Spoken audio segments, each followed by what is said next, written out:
Welcome to back my YouTube channel agri बाबा में आपका स्वागत है।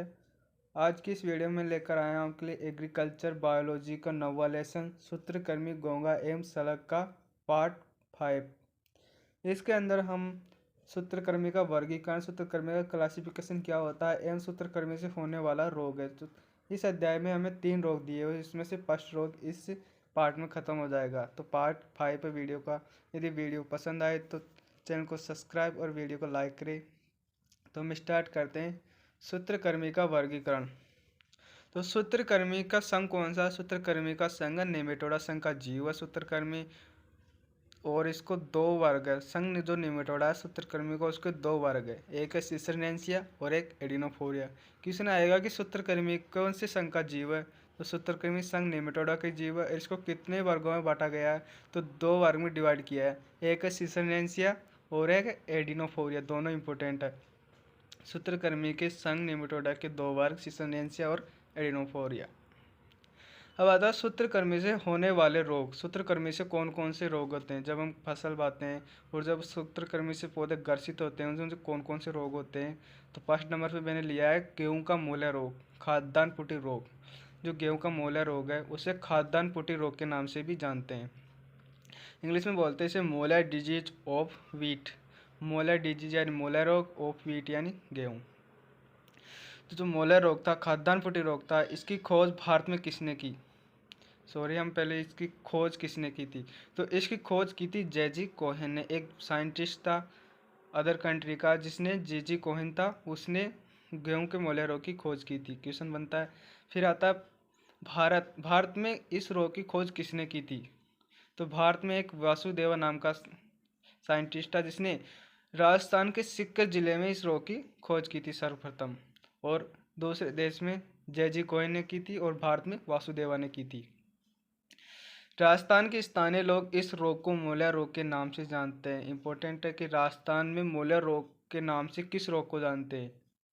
तो सूत्रकृमि से होने वाला रोग गेहूं का मोला रोग और खाद्यान्न पुटी रोग। गेहूं का मोला रोग को ही खाद्यान्न पुटी रोग कहते हैं। अब आता है इसके लक्षण, सिम्टम क्या है? तो जब पौधा 2 माह का हो जाता है, यानी जब पौधा 2 माह का हो जाएगा तब इस रोग के सिम्टम्स, लक्षण दिखाई देने लग जाते हैं। तो क्या क्या लक्षण है? फर्स्ट नंबर पे पौधे खेत में छोटे बड़े दिखाई देते हैं, यानी किसी जगह पर तो पौधे छोटे होंगे, किसी जगह पर बड़े होंगे, ऊंचे नीचे दिखाई देंगे, एक समान तरीके से नहीं दिखाई देंगे। तो खेत क्या ऊंचे नीचे दिखाई देता है। पौधे कई जगह पे छोटे होते हैं, कई जगह बड़े होते हैं। सेकेंड नंबर पे पौधे की ऊंचाई 2 फीट से ऊंची नहीं होती है।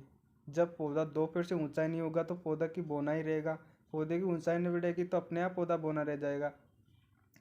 तो पौधे की 2 फीट से ज़्यादा ऊंचाई नहीं होती है तो पौधा बोना हो जाता है। थर्ड नंबर पे पौधे के अंदर पोषक तत्व नहीं होने के कारण, जब पौधे के अंदर पोषक तत्व नहीं रहेंगे तो पौधा पीला हो जाता है। पौधा कैसा हो जाएगा? पीला हो जाएगा। क्योंकि पौधे में जो पोषक तत्व वो तो सूत्रकृमि अपनी लार के अंदर घोल के अपने शरीर में ग्रहण कर लेते हैं। तो फिर पौधे के अंदर पोषक तत्व नहीं बचेंगे, जिसके कारण पौधा कैसा हो जाएगा? पीला हो जाएगा। फोर्थ नंबर पे आता है रोग से ग्रसित पौधे की जड़ें पतली हो जाएगी, क्षीण एवं गुच्छेदार हो जाती है। यानी जिस जिस जगह पर रोग लगता है वहाँ पर क्या जड़ें पतली हो जाएगी, गुच्छेदार हो जाएगी, यानी एक जगह गुच्छा बना लेगी। तो फिर पोषक तत्व जमीन से ग्रहण भी नहीं कर पाएगा पौधा, जिससे पौधा कमज़ोर हो जाता है। इन सब के कारण क्या होता है? पौधा कमज़ोर हो जाएगा और बाद में पीला हो जाएगा और अंत में सूख भी सकता है। फिर आता है 5 नंबर पे शुरुआत में जब पौधा सूत्रकृमि से ग्रसित संक्रमित होता है तब उसकी जड़ों को शुद्ध पानी से धोते हैं तो मादा श्वेत सूत्रकृमि दिखाई देती है। यानी जब शुरुआत में पौधा इससे ग्रसित होगा तो क्या होगा? जब हम उसको उखाड़ेंगे तो वो आसानी से उखड़ जाएगा, और जब उसको उखाड़ कर उसे शुद्ध पानी से धोएंगे तो उसमें हमें श्वेत रंग की जो सूत्रकृमि मादा सूत्रकृमि वो दिखाई देगी। इससे हम पता लगा सकते हैं कि इसमें सूत्रकृमि से संक्रमित पौधा। 6 नंबर पे आता है सूत्रकृमि पौधे के ऊपर वाले भाग में जहाँ पौधे के पर होते हैं, यानी जहाँ पर पौधे पालिया बनती है, पालिया बनती है पौधे की, उसको क्या बोलते हैं? पुटी बोलते हैं, पर्व बोलते हैं। तो वहाँ पर सूत्रकृमि उपस्थित होते हैं, जिससे पौधे का वह भाग फूला हुआ दिखाई देता है। यानी जहाँ पर पौधे के पर्व लगते हैं, पुटिया लगती है, वहाँ पर पौधे के अंदर सूत्रकृमि होता है, जिससे कारण क्या होता है कि जो सूत्रकृमि होता है उस पौधे के भाग को वहाँ से फुला देता है, जिससे पौधे फूला हुआ दिखाई देता है। 7वें नंबर पे संक्रमित पौधे में फल फूल बालें नहीं बनती है। जब पौधा संक्रमित हो जाएगा तो उससे फल भी नहीं बनेंगे, फूल नहीं आएंगे और बालियाँ भी नहीं बनेगी। अब आता है इसका रोगजनक पैथोजन क्या है, जिससे एक रोग उत्पन्न होता है, इसका मुख्य कारण क्या है रोग का। तो इसका रोगजनक होगा हेटेरोडेरा एवनी व हेटेरोडेरा मेजर। इसके दो रोगजनक है, एक हेटेरोडेरा एवनी व एक हेटेरोडेरा मेजर है। इससे रोग उत्पन्न होता है। रोगजनक इसका ये है, हेटेरोडेरा एवनी, हेटेरोडेरा मेजर। फिर आता है रोग चक्र यानी साइकिल। डिजीज साइकिल क्या है, इसमें से मैंने बिल्कुल सिंपल तरीके से इसके डिजीज साइकिल लिखी है, जैसे कि आपको सरल पढ़े और सरल नोट्स आपको जल्दी याद हो जाए। तो हम बात करते हैं रोग चक्र डिजीज साइकिल। तो हर वर्ष रोग की पुनरावृत्ति यानी हर वर्ष जो रोग आता है तो किसके माध्यम से आता है, तो हर वर्ष रोग की पुनरावृत्ति पुटियों पर्व के द्वारा होती है। यानी जो पौधे के पर्व होते हैं, गांठ पर्व होते हैं जहाँ पर दूसरी पाली जुड़ी होती है, वहाँ पर सूत्रकृमि क्या है वो उपस्थित होते हैं, मतलब उन्हीं के द्वारा होता है। तो पादप के अवशेष में पार्व पुटियाँ होती है।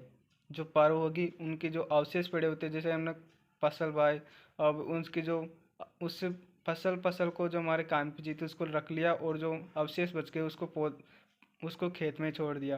तो वो तो उस खेत के अंदर क्या होता है, जो पौधे के अवशेष पड़े होते हैं उनके अंदर पर्व होते हैं, तो उनके अंदर सूत्रकृमि रह जाती है, तो वो अगले वर्ष पौधों को संक्रमित कराने के लिए सहायक होती है। तो पादप के अवशेषों में पर्वपुटिया होती है, उनमें सूत्रकृमि मादा अपने अंडे देती है। उन पर्वों में क्या देती है, मादा सूत्रकृमि अपने अंडे देगी। ये अंडे अपनी सुसुप्त अवस्था में रहते हैं, जब तक इनकी अनुकूलन अवस्था नहीं आएगी, जब तक ये अंडे क्या होंगे, सुसुप्त अवस्था में रहेंगे और उसके अंदर सूत्रकृमि होते हैं वो सुसुप्त अवस्था में पड़े रहते हैं। और जब इन अंडों में उपस्थित सूत्रकृमियों की अनुकूलन अवस्था आती है, जब इनकी अनुकूलन अवस्था आएगी तब ये बाहर आते हैं और पौधे को पुनः संक्रमित करते हैं। देखो कितनी सरल लाइन लिखी है कि हर वर्ष रोग की पुनरावृत्ति पुटियों के द्वारा होती है। पादप के अवशेषों में पारुपुटिया होती है, उनमें सूत्रकृमि मादा अपने अंडे देती है। ये अंडे अपनी सुसुप्त अवस्था में रहते हैं और जब इन अंडों में से जब इन अंडों में उपस्थित सूत्रकृमियों की अनुकूल अवस्था आती है तब ये बाहर आते हैं और पौधों को पुनः संक्रमित करते हैं। अनुकूलन अवस्था, ये इंपॉर्टेंट लाइन है कि अनुकूलन अवस्था कब होती है इनकी, तो सितंबर से नवंबर गेहूं व जौ में संक्रमित करते हैं और अनुकूलन अवस्था सितंबर से नवंबर है। अब आता है इसका मैनेजमेंट। जो प्रबंधन है, सस्य प्रबंधन, केमिकल मैनेजमेंट और बायोलॉजिकल मैनेजमेंट, ये तीनों ही इम्पोर्टेंट है और तीनों रोगों में आपको एक ही बार में इन तीनों लाइनों को लिख सकते हैं।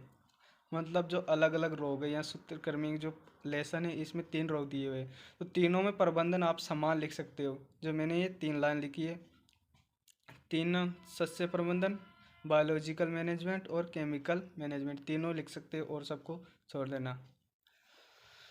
तो सर्वप्रथम है सस्य प्रबंधन, एग्रोनॉमी मैनेजमेंट। तो इसमें मैंने लिया ए नंबर पे फसल चक्र। लगातार एक जैसी फसलें न बोकर फसलों को अदल बदल कर बोना चाहिए। यानी फसल को जब इसकी ऋतु आती है, जैसे हमने मूंगफली बोई तो अगली साल भी उस मूंगफली को नहीं बोना चाहिए, उसकी जगह कुछ और बोना चाहिए, जिससे क्या है फसल अदल बदल हो जाती है। जिससे जब सूत्रकृमि उस फसल में लगता है तो अगली बार जब वो फसल नहीं होगी तो सूत्रकृमि का प्रभाव थोड़ा कम हो जाता है। तो फसल को अदल बदल कर बोना चाहिए, एक जैसी फसलों को नहीं बोना चाहिए। बीबेस ग्रीष्मकालीन जुताई, यानी जो गर्मी का मौसम उसमें जुताई करनी चाहिए। तो कैसी जुताई करनी चाहिए, गर्मी के मौसम में खेत की गहरी जुताई करनी चाहिए, गहरी यानी नीचे तक, जिससे सूत्रकृमि के डिंबक व अंडे मर जाए। गहरी जुताई करेंगे तो जो जमी के नीचे अंदर नमी होती है वहाँ पर सूत्रकृमि के अंडे डिंबक होंगे वो ऊपर आ जाएंगे और अधिक तापमान से वो मर जाएंगे। सी, अगेती बुआई करनी चाहिए, फसलों को जल्दी बोना चाहिए जिससे सूत्रकृमि की अनुकूलन अवस्था आने से पहले पौधे बड़े हो जाए। इसमें क्या होगा, मतलब जब फसल की जल्दी बुआई कर देंगे तो जब तक सूत्रकृमि की अनुकूलन अवस्था आएगी उससे पहले पौधे बड़े हो जाएंगे और उनसे नुकसान थोड़ा कम होगा। अब बायोलॉजिकल मैनेजमेंट, जैविक प्रबंधन। इसमें तो कुछ नहीं है, प्रतिरोधी किस्मों का ही उपयोग किया जाता है। मतलब प्रतिरोधी किस्म उस रोग के प्रतिरोधी जो किस्में हैं, जैसे सूत्रकृमि के प्रतिरोधी किस्में, उनका उपयोग करो। जैसे मैंने लिखी 1482, ये इसकी क्वालिटी गेहूँ की किस्म है। एक है 3077, एक है राजकिरण, एक है लरमा रोजू। ये क्या है? इनसे प्रतिरोधी किस्में, ये चारों किस्में आपको लिखनी है। थर्ड नंबर पे आता है रासायनिक प्रबंधन। 2 किलोग्राम कार्बोफ्यूरॉन प्रति हेक्टेयर लेना है और 2 किलोग्राम एल्डी कार्ब सल्फोन 2 किलोग्राम प्रति हेक्टेयर लेना है। ये तीनों ही मैनेजमेंट आपको तीनों रोग में लिखने हैं, उनमें अलग नहीं है, मतलब यही सेम लिखने हैं। एक मैनेजमेंट याद कर लो, तीनों में लिख देना। रासायनिक प्रबंधन में दो ही लिखा है जो कि इम्पोर्टेंट है, ये दोनों ही।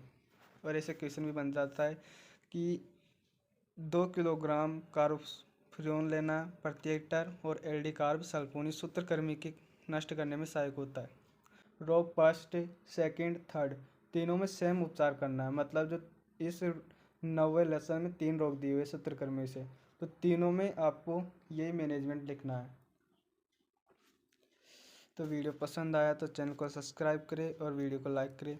धन्यवाद। मैं अगला पार्ट लेकर आ रहा हूँ, पार्ट 6।